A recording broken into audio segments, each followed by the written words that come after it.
Hey there, guys. This is Cole. Welcome to another movie review. Today, I'm going to be reviewing my favorite Stephen King movie adaptation. And today's movie I'm going to be reviewing is The Shining, released in 1980, directed by Stanley Kubrick. Yeah, that movie. And I mean, when it comes to the movie The Shining with Jack Nicholson, I mean, what more can I really say about this classic that hasn't already been said by many people?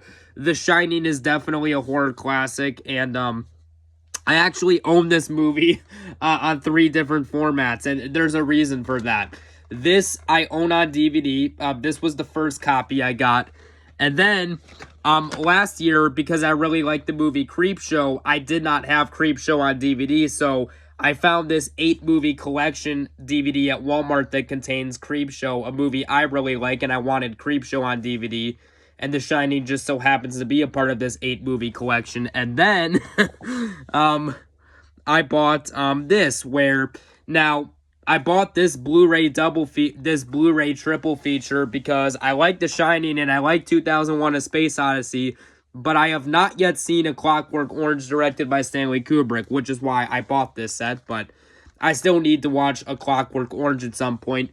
I don't have anything going on today. Maybe I'll watch it later today, but anyways, let's talk about The Shining. So, this movie's got a really good cast. You got Jack Nicholson as Jack Torrance. You got Danny Lloyd as Danny Torrance. You got Shelley Duvall as Wendy Torrance. You got Chris Chalk as Dick Halloran and Joel Turco as Lloyd, the bartender. And when this movie was released in 1980, it was a very well received. This was a very well received movie by critics and audiences. In fact, The Shining is widely regarded as one of the best horror movies of all time.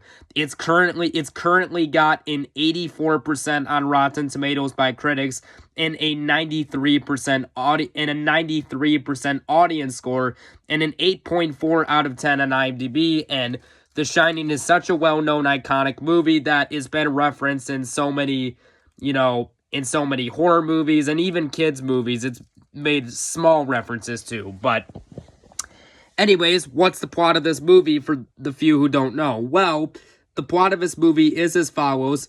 Jack Torrance becomes winter caretaker at the isolated Overlook Hotel in Colorado, hoping to cure his writer's block. So that's basically the premise to the movie, and again, this is a well-known, beloved, iconic, classic movie, so again, it's like, what can you really say about it that hasn't been said? But without further ado, now, when I first saw this movie, I'd like to say I first saw this movie in 2018 when it was on Netflix, and really liked it then, and I've watched it a couple of times over the years, mainly in the October season, and I still really like this movie. And Stanley Kubrick, when it comes to him as a director, I have not really seen a lot of his movies. The only Stanley Kubrick movies I've seen are The Shining, Full Metal Jacket, and 2001: A Space Odyssey, which I do like all 3 of those movies.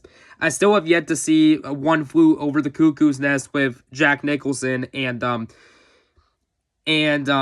Clockwork Orange. I've heard that those are supposed to be very good, but without further ado, let's get into my review of this masterpiece. So, the movie starts off with a car driving on a road in a remote forest area, and we basically get a view of a few mountains, and I gotta say, I love the music in this movie, especially at the beginning, as, like, it's just so unsettling, the music, and it really sets the mood for the film. We then cut to the Overlook Hotel, where Jack Torrance, played by Jack Nicholson, says to the hotel manager, "Hi, I have an appointment with Mr. Allman. My name is Jack Torrance." And the manager says his office is the first door on the left, and that Jack says, "Thank you," then heads to that door for the meeting, of course. And not long after that, we cut to Danny Torrance and his mom, Wendy. Wendy is reading a book, and Danny is eating a sandwich at the dinner table. And Danny says, "Mom." Wendy says, "Yeah." And then Danny says, "Do you really want to go and live in that hotel for the winter?" And then Wendy says, "Well, sure I do. It'll be lots of fun." And then Danny says, "Yeah, I guess so. Anyway, there's hardly anybody to play with around here. And then Wendy says, I know. It always takes a little time to make new friends. And then Danny says, yeah, I guess so. And then Wendy says, what about Tony? Which Tony is Danny's imaginary friend. And basically, Wendy says, what about Tony? He's looking forward to the hotel, I bet. I then love the part when Danny mimics Tony's voice saying, no, I ain't Mrs. Torrance. Like, good stuff. And I thought that the kid actor who played Danny Torrance, whose name is Danny Lloyd, was great in this movie. Like, but for whatever reason, his career just didn't really take off after this movie, which I personally think is a shame because I think Danny Lloyd, if he was given more roles, could have been a fantastic lead actor in movies, but oh well, it is what it is. We then cut to a scene with Jack in the meeting, and Mr. Ullman says, Bill, I want you to meet Jack Torrance. Jack and Bill then greet each other. Mr. Ullman says Jack is going to take over the Overlook. He basically says Jack is going to take care of the Overlook for us this winter. I'd like you to take him around soon as we're through. Jack is a school teacher. And then Jack says, formerly a school teacher. And then Bill says, what line of work are you in now? And then Jack says, I'm a writer. Teaching's been more or less of making ends meet. And then Bill says, well, this ought to be a change for you. And then Jack says, well, I'm looking for a change. Mr. Ullman says, our people in Denver recommended Jack very highly. And for once, I agree with them. Let's see where we are. Let's see, where were we? And I was about to explain that our season runs from May 15th to October 30th. Then we close down completely until the following May. And then Jack says, you mind if I ask why you do that? It seems to me that the skiing up here would be fantastic. Mr. Ullman says, it sure would be. The problem is the enormous cost it would be to keep the road to Sidewinder open. Every year it fills up with 20 feet of snow, every winter, and it's a 25-mile road. Your job mainly consists of running the boiler heating different parts of the hotel on a daily basis, repairing damage as it occurs, and doing repairs so the elements can't get a foothold. And then Jack says, that sounds fine with me. I'm outlining a new writing project. 5 months of peace is just what I want. He then gets the job. And Mr. Ullman says, before I take you over to Bill, there's one more thing I think we should talk about. And Mr. Ullman basically tells Jack the story of the tragedy that happened in Denver in 1970. Mr. Ullman says, my predecessor in this job hired a man named Charles Grandy as the writer caretaker. He came up with his wife and his 2 little girls of around 8 and 10. He had a good employment record, good references, and from what I've been told, he seemed like a completely normal individual.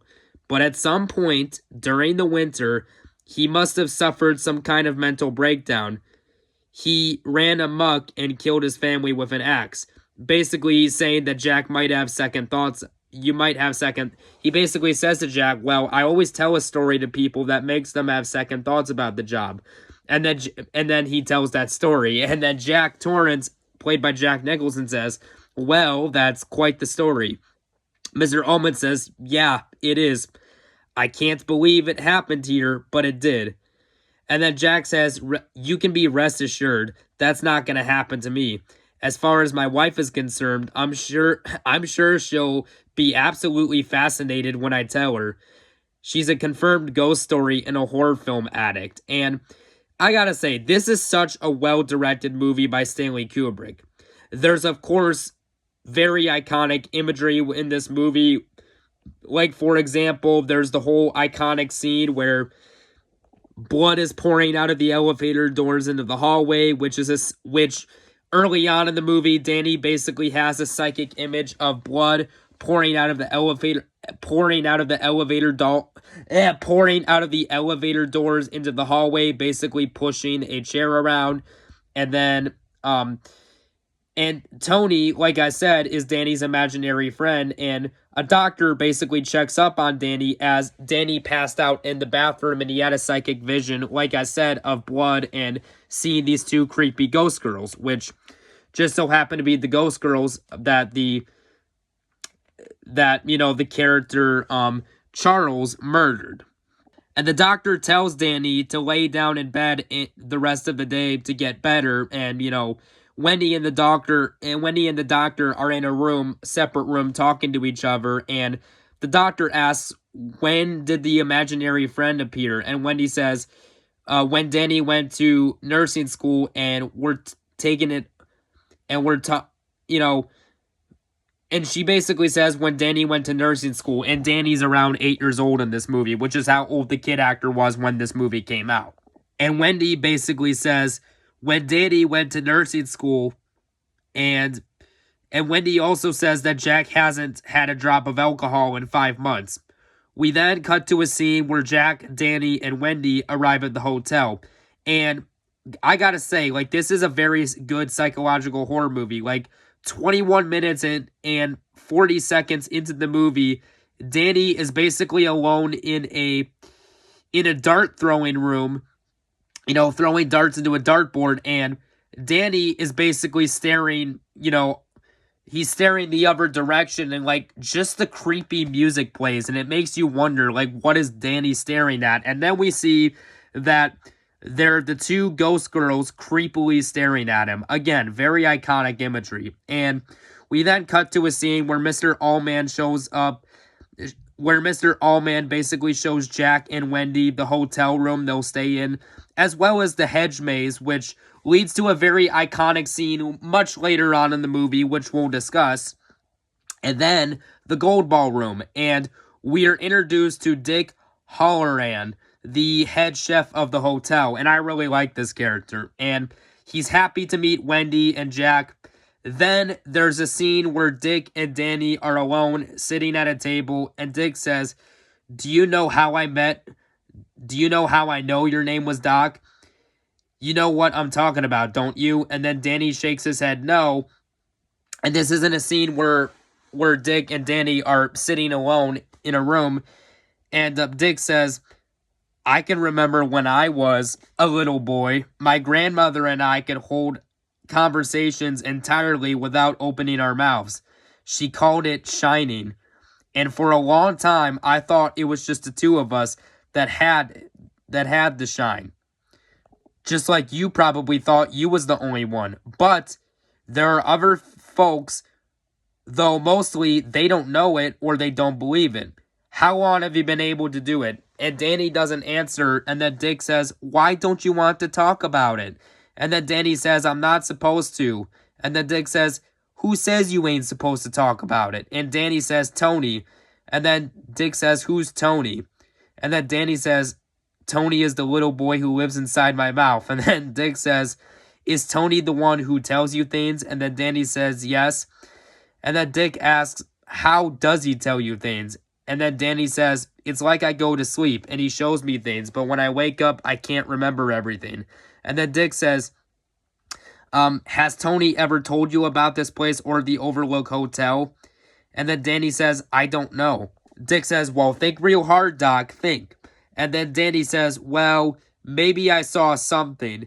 And Mr. Hallorann says, and then basically Danny says, Mr. Hallorann, are you scared of this place? And then Dick says, no. Some of us shine and some of us don't. I guess you could say the Overlook Hotel has the same thing about it, has something about it that's like The Shining. And then Danny basically asks, what about room 237? And then Dick says, room 237, asking something as if that's a question. And then Danny says, you're scared of room 237, aren't you? And then Dick says, no, I ain't. And then Danny says, Mr. Hallorann, what is in room 237? And then Dick says, nothing. Absolutely nothing. But you ain't got no business going in there, so stay out. Do you understand? Stay out. And I gotta say, I do like this scene because it makes us, as the viewer, wonder what is in room 237 when you watch this movie for the first time. We then cut to 1 month later, and then we get a scene of Danny riding his three-wheeled bike um, in the hallway, and Wendy delivers breakfast to Jack's room. We then get the scene where Danny and Wendy are walking in the hedge maze, and we cut to Jack looking at a table model of the exact same hedge maze that is outside of the hotel that Wendy and Danny are walking in. We then get an iconic shot way up from the air from the viewer's point of view, and we see Danny and Wendy walking in the maze. Of course, there's a scene where Danny tries to open the door to room 237 and gets the psychic vision of the two young, creepy ghost girls, and he rides the bike away, understandably so. We then cut to Jack typing away on his typewriter, and Wendy says, "Hi, hun, how is it going?" And Jack says, "Fine." And then Wendy says, "Weather forecast says it's going to snow tonight." And then Jack says, "What do you want me to do about it?" And then Wendy says, "Come on, hun, don't be so grouchy." And then Jack, obviously agitated, says, "I'm not being grouchy. I just want to finish my work." And then Wendy says, "Okay, I understand. I'll come back later with a few sandwiches for you, and maybe you'll let me read something then."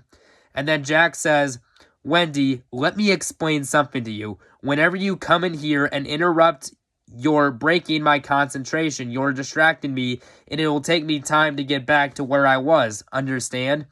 And you can clearly tell he's agitated, and you start to see signs of him going insane, which I'll get to later. And then Wendy stops smiling and says, "Yeah." And then Jack says, "Fine. And we're going to make a new rule. Whenever I'm in here and you can hear me typing or whatever you hear me doing in here, when I'm in here, that means I'm working. That means you don't come in. Now, do you think you can handle that?" And then Wendy says, "Yeah." And then Jack says, "Fine. Then why don't you start right now and get out of here?" And then Wendy says, "Okay," and walks away. It's now Thursday, and Wendy and Danny are having fun outside, having a snowball fight. And then, of course, there's the whole iconic scene. Of Jack Torrance, played by Jack Nicholson, creepily staring outside with an evil look in his eyes. Again, iconic stuff.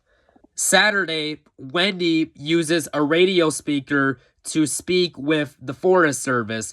They ask Wendy, "How are you doing?" And then Wendy says, "We're doing just fine, but our telephones aren't doing too well." And the lines down by any chance? Over. And then the ranger says, "Yes, quite a few of them are down due to the snowstorm." Over.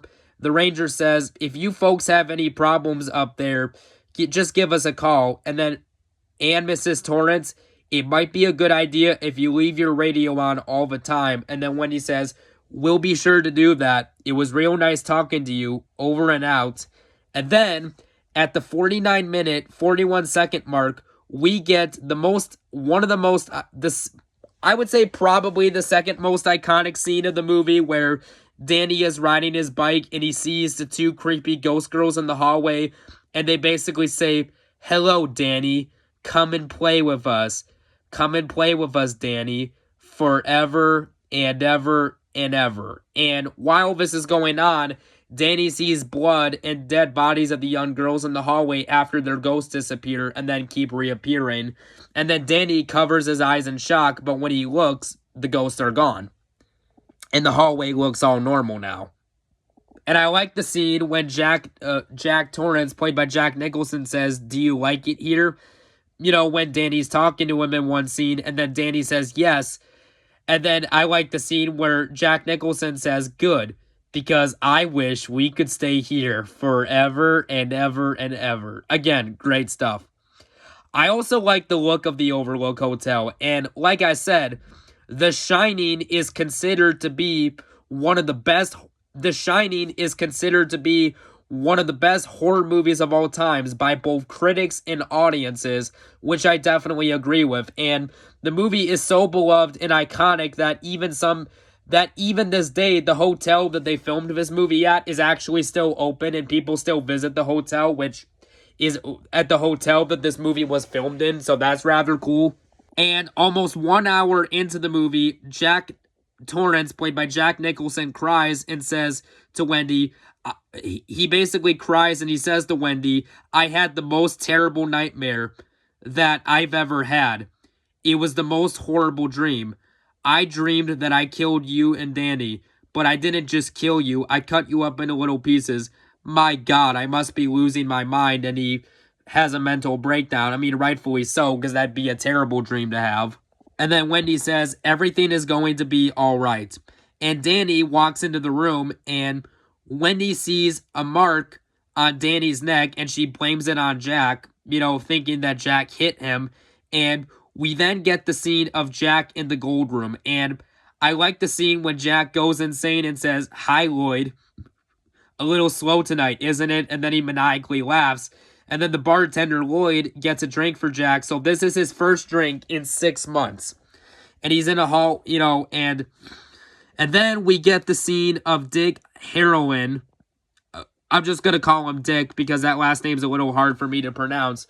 We get the scene of Dick in bed, and he's shaking, and he has a psychic vision of the room 237 door open, and Danny shakes in bed, drooling at the mouth. Again, and I gotta say, these scenes work due to the cinematography and intense music. And Dick Dick, he just gets a sense of dread that something is wrong. So he plans to drive to the Overlook Hotel. And 1 hour and 42 minutes into the movie, Wendy finds a typewriter with a sheet of paper Jack was typing on, and the paper says, all work and no play makes Jack a dull boy, over and over and over again. And she sees that all the pages he types on says the exact same thing. And then Jack, who has completely lost his mind, says, how do you like it? And Wendy, played by Shelley Duvall, is holding a baseball bat, and she screams. And she's holding a baseball bat in her hand, and Wendy says, I wanted to talk. And then Jack says, all right, let's talk. What do you want to talk about? And like I said, you can tell that Jack Torrance, played by Jack Nicholson, has completely lost his mind. And Wendy says, I can't remember. And then Jack says, can't remember. And then Jack says, maybe it was about Danny. Maybe it was about him. I think we should discuss him. Jack says, I think we should discuss what should be done with him. And while this is going on, Danny has a psychic vision of the entire downstairs covered in blood and a door that says Red Room. And, and Jack, like I said, has lost his mind. And Wendy is Jack is slowly walking up the stairs towards her. And Wendy is holding the baseball bat and yells, stay away from me. I just want to go back to my room. And then Jack says, and then of course we get one of Jack Nicholson's Jack Torrance's or Jack Nicholson's most iconic lines of the movie. I'm not gonna hurt you. I'm just gonna bash your brains in. And then Wendy, in self-defense, hits Jack with the bat as he gets too close and basically locks Jack in a freezer. And then Jack wakes up and yells, let me out, Wendy. Let me out of here, and I'll forget the whole thing. It'll be like nothing ever happened. I think you hurt my head real bad. I need a doctor. And then Wendy says, I'm going to get Danny and I'll bring you a doctor. And then Jack says, you've got a big surprise for you. You're not going anywhere. Go check out the Snowcat and see Snowcat in the radio and you'll see what I mean. And then he gives an evil maniacal laugh. And then basically Wendy goes outside and she sees the motor to it has basically been torn apart. And then the character Dick is driving in the snow with a snow vehicle to reach Danny and Wendy. And then there's a scene where Danny says Red Rum, waking up his mom. Plus he writes Red Rum. He writes the word Red Rum on the door with red lipstick.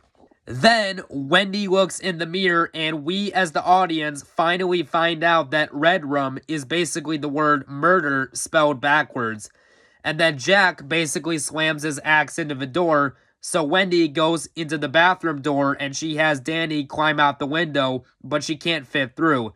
And then Jack says, come out, wherever you are. And then Jack basically notices the bathroom door is locked And Wendy says to Danny, I can't get out. Run. And then Jack says, little pigs, let me come in. And then Wendy grabs the knife for survival. And now we get the most iconic scene of the movie where Jack Nicholson, or Jack Torrance, breaks a big hole in the door and sticks his face through the door saying, here's Johnny. Then Wendy cuts Jack's hand with a knife in self-defense. Dick arrives at the hotel and Jack kills Dick with the axe and is looking for Danny. 2 hours and 11 minutes into the movie, Danny runs away from Jack into the hedge maze, which does lead to a very iconic scene. And I gotta say, despite the fact that this movie is 2 hours and 23 minutes long, this is a well-paced movie. And then Wendy sees blood come out of the elevator, and Danny is able to find a way to cover his tracks, and Danny runs to his mom. So they basically get in a getaway vehicle, and we basically at the end of the movie, we see that Jack Torrance froze to death overnight. And then the movie ends with Jack Torrance in a photograph from 1921, even though this movie takes place after in early 1980s. So like that right there is an ending that's been very debated over the years, because what's cool about this movie is the way that it ends. We see that Jack freezes to death, but like we as the audience know that the movie takes place way after the 1920s, but yet Jack is in a photo in the 1920s. So again, very cool ending because it really, makes you think. But yeah, at the end of the day, The Shining is directed by Stanley Kubrick, is a masterpiece. There's definitely a reason it's considered one of the best horror movies, and I'm going to give The Shining a full-blown 10 out of 10. So yeah, anyways guys, thanks for watching my review on The Shining, and we'll catch you guys later. Bye-bye now.